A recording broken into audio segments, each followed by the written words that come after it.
The dating world is in complete shambles, and it's because in 2025, men and women are not compatible. And here's why. So, on a purely animal level, where the biological goal is reproduction, women and men generally do need each other in order to accomplish that goal. But once you go beyond biology into emotional needs, partnership, purpose, fulfillment, that is where the compatibility breaks down. I was talking to my guy friend yesterday, and we were discussing this notion that a lot of girls don't want to build with guys because really often you see guys who are broke build and the girl will build with them, and then he gets successful and leaves her for like a younger 24-year-old. She invested and wasted so much time, and now she's older in the dating market, starting back at square one. At first, he didn't really see where I was coming from. His perspective was more like, well, if I don't build with a girl, then I'm not. In 2025, women are saying that men and women are no longer compatible. And the scariest part is that the signs are pointing in that direction.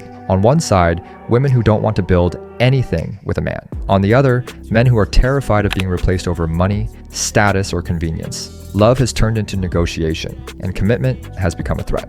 So let's get straight to the point. Are we witnessing the collapse of modern relationships, or just the crisis of a generation that no longer knows how to love? The dating world is in complete shambles, and it's because in 2025, men and women are not compatible. And here's why. So, on a purely animal level, where the biological goal is reproduction, women and men generally do need each other in order to accomplish that goal. But once you go beyond biology into emotional needs, partnership, purpose, fulfillment, that is where the compatibility breaks down. But even biologically, men and women have completely different reproductive incentives. Men, like most mammals, evolved to maximize mating opportunities because variety increases their reproductive success. For women, because pregnancy is physically dangerous, resource intensive, and still carries a non-zero fatality risk even today, have evolved to prioritize stability, commitment, and safety. So this creates opposite incentives under the same relationship structures. Fast forward to 2025, and women have socially evolved in ways that the old relationship system was never built for. Women do not need a man for survival anymore. They can self-actualize without attaching their identity to a partner. Meanwhile, men are still socially rewarded for behaving like their biological script, so seeking youth, maximizing choice, and minimizing responsibility. And across cultures, we still have this prevalent idea that a successful life for these two completely different systems is to come together, build a family unit, and that is success. And historically, the system has worked because women's survival depended on men, and that's when you saw low divorce rates, more arranged marriages, happy nuclear families. But most of those stats and data were collected and reported by men, which didn't meaningfully include women's actual experiences. And by that logic anyway, that these systems have gone on for so long, so why change it? Well, slavery lasted for hundreds of years, but longevity within a system doesn't actually equal moral correctness or functional design. And I think modern dating exposes this incompatibility very clearly. Dating apps show us that women are only giving attention to the top 10 to 20% of men in these dating pools, meaning that women do not want to date 80% of men and would rather be single than emotionally drained. And this panic about young men being left behind is essentially just a group who feels that evolution is moving past them. So what happens is then there's this push to force traditional roles back into place by pushing reproductive control, attacking autonomy, and trying to maintain a system that collapses when women choose themselves. Now, many non-binary communities practice different systems of relationships that can lead to healthy homes and fulfilling lives. Are they all perfect? Certainly not. But it does show that there are different ways to organize our relationships. And I think that the resolve in all of this is that maybe we just accept that on a fundamental level, we are at an evolutionary crossroads. And if you are a man that women are not choosing, then you need to evolve. And if you are a woman only chasing the top 20% of men, then you should expect scarcity. Neither outcome is a failure necessarily. They're just the logical results of our current incentives. And both are inevitable until we restructure the incentives that shape modern relationships. But I'm here for a healthy debate, so prove me wrong. She describes a world where men and women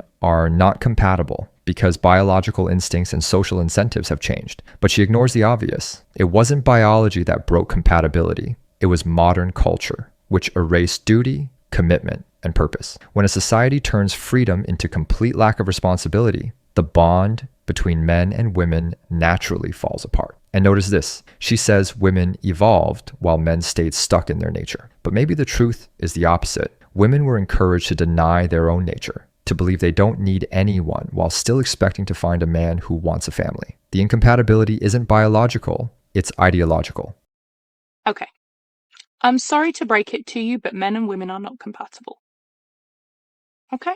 Yep, I said it. The only reason why men and women were seen as compatible back in the day, because everybody always goes back to, oh, but back in the day, things worked out. Back in the day, things were more simple. Yeah, I'll tell you why. Because back in the day, women had to marry for survival. Women didn't even want to know their own desires. Women didn't even want to acknowledge their desires and their needs and their wants. No. They overlooked them because they just needed a roof over their heads. Because they weren't allowed to work. They didn't have a voice. They didn't have the options that we have now. So, that's my hot take. Men and women are not compatible. We both strive for different things. How can you coexist with someone who doesn't have the same values and ethos as you? This is why we always have problems. Men and women will never understand each other. This is why you can't exist in harmony with each other. You just cannot. We are not compatible. We are not compatible. And the problem is, no one wants to accept that. So they stay in relationships because it's based on codependency. It's based on this idea that somebody else is going to come in and fix all my problems. It's based on the concept that somebody's going to come in and patch up my wounds so that I don't have to do the heavy work, so that I don't have to do the painful work and go out and heal and go on this journey and face my demons. Because being with somebody and having a partner is going to be the quick fix to everything. Most people who are in relationships right now are miserable. They stay together, not because of love. They stay together because of convenience, safety, comfort, and fear.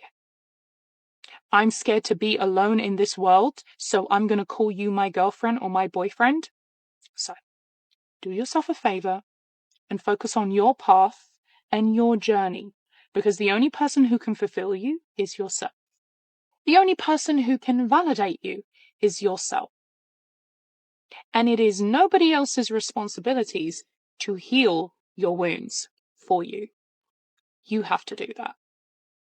She repeats the new narrative that men and women were never compatible, and that relationships only worked in the past because women needed men to survive. It's a comforting take, and historically false. Back then, both sides sacrificed. Men worked dangerous jobs, went to war, and carried the financial weight of entire families. Women cared for the home and raised the children. It was a pact, not a prison. Today, when she says no one should depend on anyone, what emerges is exactly the emotional chaos she describes. People lost, afraid of being alone, unable to form lasting bonds. If everyone is so broken and miserable, maybe the problem isn't compatibility. It's the modern refusal to do the hard work a real relationship requires. I was talking to my guy friend yesterday and we were discussing this notion that a lot of girls don't want to build with guys because really often you see guys who are broke build and the girl will build with them.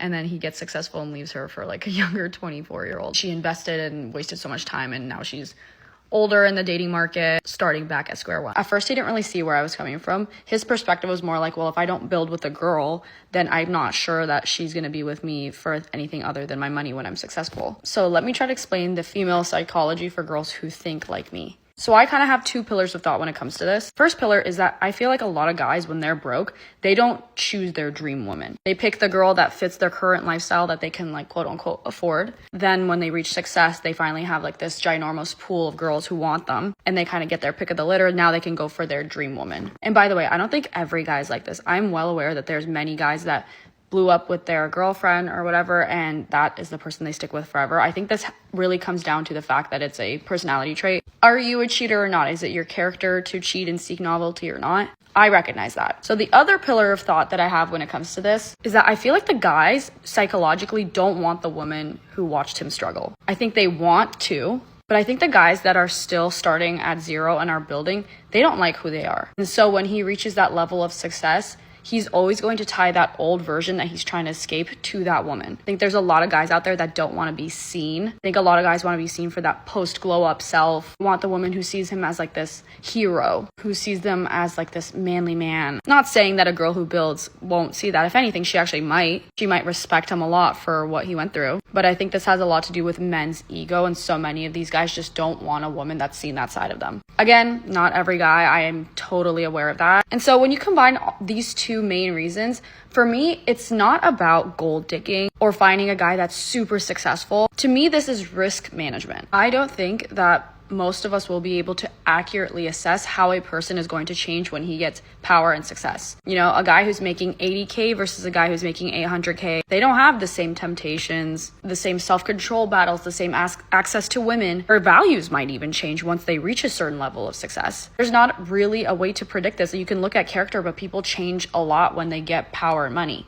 And I don't want to be blindsided. I want to date somebody who's at his finished, stable state, who's already experienced some of this temptation and experienced a level of success. I also don't want somebody who's super successful, like very much at their peak of their career, because I think those guys also have a different psychology that I don't want to have to deal with. I'd rather meet somebody who's somewhat experienced success and is still building and working towards something. And I have no problem holding somebody down and like building with them there, but I need to see that they've already experienced a level of success where I know that they are kind of who they are at this point. And I need to know how they react and how they've behaved with all this new access that they have to women, to money, to power. I think at that point, a man's identity is a lot more solidified. So yeah, not looking to date for potential, not looking to take a gamble on who he might become. There's also the age factor. I'm 25. I don't want to build with somebody, then I've reached 30, he's reached success, and suddenly he's leaving me for the young 25-year-old, and I have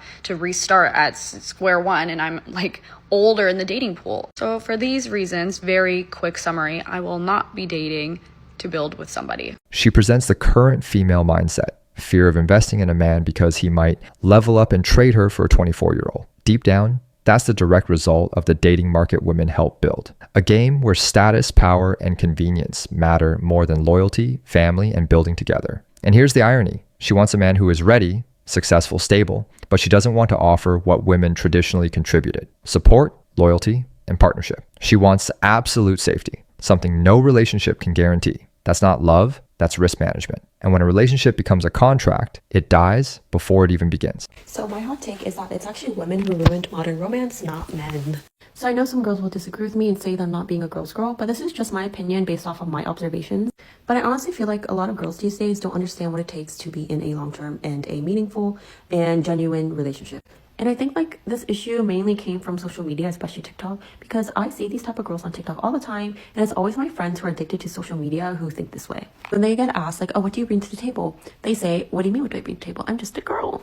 And these girls would say, oh, I deserve all this princess treatment, da da da. Which, yes, you deserve princess treatment, but that doesn't mean you should not be doing anything for him. A princess has duties and responsibilities as well. And it just kind of annoys me when these girls would leave their man just because he got laid off, or get mad at him because he didn't get her like the designer purse that she wanted. Because I'm just like, you're setting such a bad example for other girls and other people, because not all girls are like that. Not all girls, you know, take things for granted. And like, if their man does something for them, they just say, well, of course, this is the bare minimum. And I'm like, even if something is the bare minimum, you should still, you know, say thank you. And it just like pisses me off when people think they're so entitled to everything that their man does for them. Like, the least you can do is be grateful and express that. You should probably do something in return. I'm not saying like treat it as like a transaction, but I'm saying like if he treats you well, you need to treat him well too. And I literally have friends who just call their man their wallet, and it just kind of, I don't know, it's just very dehumanizing. It's kind of made me really sad recently because my boyfriend is a athlete, and he got hurt, or he injured his foot, so he had surgery. And a few days after, he told me that he was actually really scared that I would leave him when he told me that he got injured, because having an injury, you know, means he can't play, and it means like less money. So he's gonna make less money than he did last year, and he just, you know, was really scared that I was gonna leave him when I found out. And it just made me sad because my man shouldn't have to think like that. Like, he shouldn't have to think that I'm just gonna leave him when things get rough. And I know it's not something that I did that made him think that. I just know it's because of like social media. And yeah, that kind of hit a little bit too close to home. It just like made me think back on all the times like where I've had these types of conversations with other girls, and I'm just like, girl, you're delusional. You sound like a child, literally. But yeah, that's my hot take. Everyone treat their woman well, and happily ever after. Also, I got my nails done. I love it.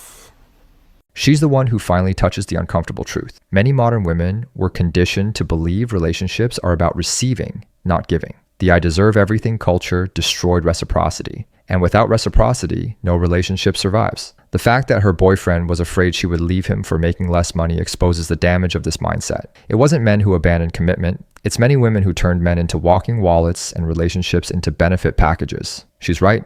Modern romance wasn't ruined by male nature. It was ruined by a culture that replaced gratitude with entitlement, partnership with convenience, and maturity with emotional infantilization.